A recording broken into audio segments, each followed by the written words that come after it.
falënderimet dhe lavdërimet i takojnë vetëm Allahut subhanahu wa ta'ala. Vetëm atë falenderojmë dhe vetëm prej tij ndihmë dhe falje kërkojmë. Kë e udhëzon Allahu, nuk ka kush që e humb, dhe kush me vetë dëshirë zgjedh rrugën e humbjes, nuk ka udhëzues për të pos Allahut subhanahu wa ta'ala. Dëshmojmë dhe deklarojmë se nuk meriton të adhurohet askush tjetër pos Allahut dhe se Muhamedi sallallahu alaihi wasallam është rob dhe i dërguar i tij.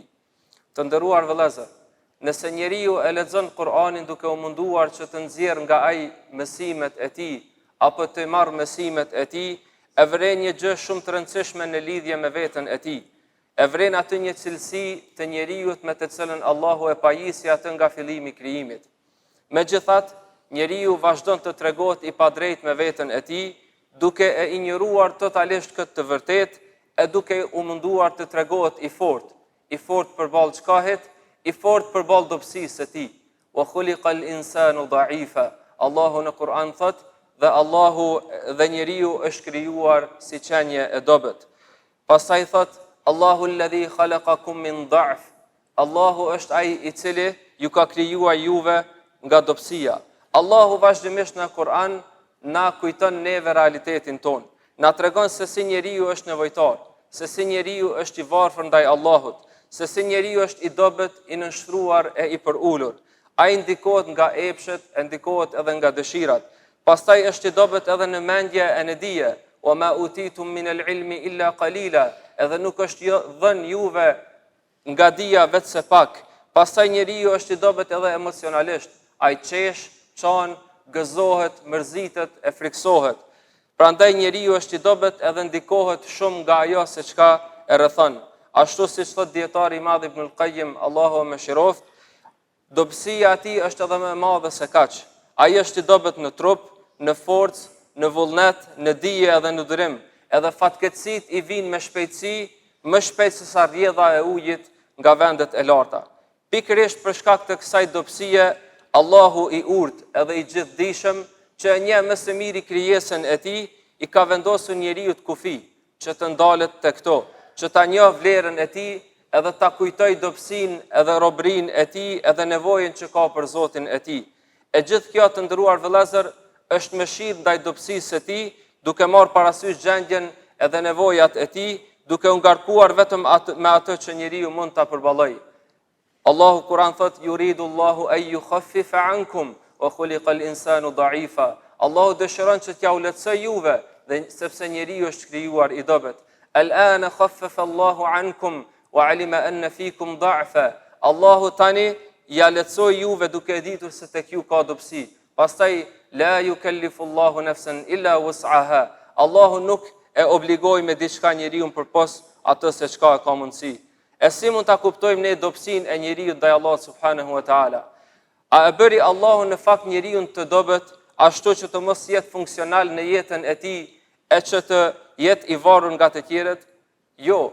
Allahu e bëri njeriu, i dha njeriu aq sa të jetojë ndershëm edhe të jetojë me krenari. E bëri një nën aq të fortë sa që të rresë të veçlit e saj. E bëri një baba apo një burr shtyllë të shtëpisë së tij. E bëri njeriu ashtu që ta organizoi jetën e tij mes krijesave. Mirë po çka i vendosi atij kufi. Prandaj çdo kufi që të i kalohet, njeriu e të i kalon atë manualin me cilën Allahu e krijoi.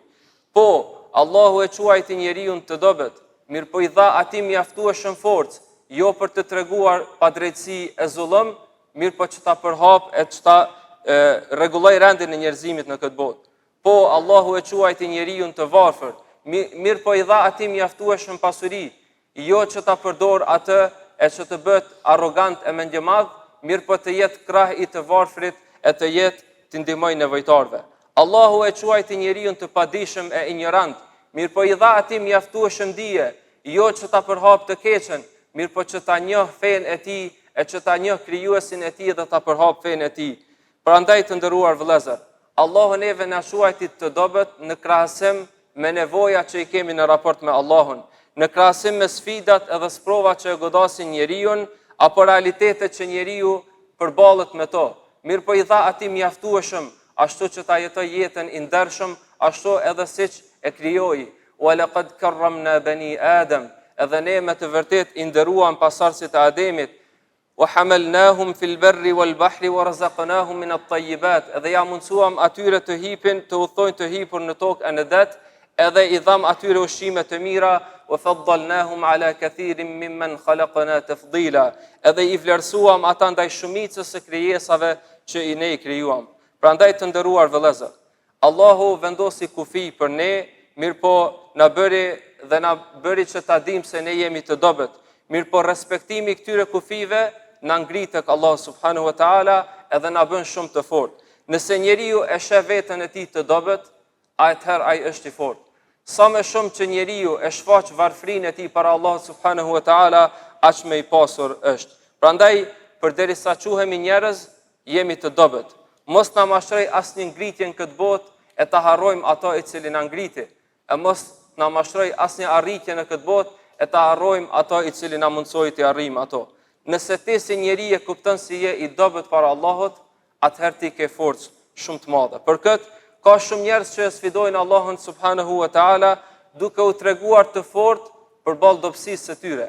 Ata ndoshta tregohen me gjëmdhenj, tregohen arrogant, tregohen të vrasht, e shumë cilësi tjera të këqija. Mbi të gjitha e sfidojnë Allahun subhanahu wa taala edhe duke mos i praktikuar obligimet që Allah ja ka caktuar, duke mos e fal namazin, duke mos e agjëruar Ramazanin, e duke mos i kryer gjitha obligimet që Allahu ja ka caktuar. Prandaj ky është mohim i qartë i dobësisë që Allahu na ka krijuar me to. Ndërsa gjithë kjo nuk është vetëm se një mungesë e edukatës ndaj Allahut subhanahu wa taala, edhe shkak që me fitu dënimin e Allahut. وكأي من قرية عتت عن أمر ربها ورسله فحاسبناها حسابا شديدا وعذبناها عذابا نكرا. Sa vend banime, thot Allahu në Kur'an, janë rebelun ndaj urdhrit të Zotit të tyre edhe urdhrave të dërguarve të tij, kështu që ne i morëm ata me një llogari të ashpër edhe të rrept edhe i ndëshkuam ata me një dënim të ashpër. Ndërsa zemra e gjallë dhe mendja e kthjellët e kupton realitetin e krijimit të njeriut edhe jeton jetën sa më i dobët para Allahut edhe sa më i varfër, në mënyrë që të arrijë shpërblimet e tij. Prandaj njeriu duhet me ditë vlerën e tij, me jetu si rob i përulur para Zotit të tij, me zbatu urdhrat e tij edhe me jetu ashtu që me fitu edhe botën tjetër përmes jetës që e bën si i varfër dhe i dobët para Allah subhanahu wa ta'ala. أقول قولي هذا وأستغفر الله لي ولكم فاستغفروه إنه هو الغفور الرحيم. Pastaj të nderuar vëllezër, njeriu duhet ta kuptojë se ai është i dobët para Allah subhanahu wa ta'ala edhe nëse është më i fortë i njerëzimit. Ja ayuhan nas, antumul fuqara'u ila Allah, wallahu huwal ghaniyyul hamid. Allahu thot, o ju njerëz, ju jeni të varfër në raport me Allahun, ju jeni nevojtar për Allahun, wallahu huwal ghaniyyul hamid. E Allahu është ai i pasuri edhe ai i cili e meriton falënderimin. In yasha yudhhibkum wa ya'ti bi khalqin jadid. Nëse ai dëshiron, ju zhduk juve dhe bjen krijesat e tjera, wa ma dhalika ala Allahi bi aziz. Edhe kjo nuk është e vështirë për Allahun. Prandaj e vetmja zgjidhje për ta kapërcyer dobësinë tonë, mangësitë tona, pafuqinë dhe paaftësinë tonë, është me pranu dobësinë tonë, edhe me pranu varfrinë tonë për Allah subhanahu wa taala, edhe me ju dorëzu atij me një dorëzim të sinqertë. Kur jemi në nevojë, i drejtohemi atij sepse ai është i pasur e na jep.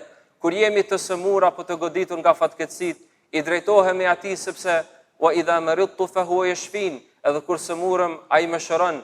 Edhe kur dëshirojmë të kërkojmë falje kur goditemi nga mëkatet të shumta, atëherë i kërkojmë falje Allahut e i mbështetemi atij.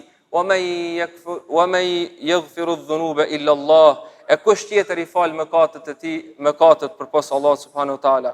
Prandaj është shumë e rëndësishme ta dimë se ne nuk mund të bëjmë pa Allahun as sa hap edhe mbyll syt. Mirë po, ta jetojmë jetën ashtu qysh Allahu do. E Allahu i do ata të cilët pendohen. Inna Allaha yuhibbu at-tawwabin. Inna Allaha yuhibbu al-mutawakkilin. Allahu i do ata që i mbështeten atij. Allahu yuhibbu al-musallin. Allahu i do ata që falen. Yuhibbu al-mutatahhirin. I do ata të cilët pastrohen. I do të gjithë ata të cilët mbajnë cilësi të mira edhe gjithashtu tregohen të varfër para Allahut edhe i lutën atij, në mënyrë që Allahu t'i jap nga pasuria e tij e madhe.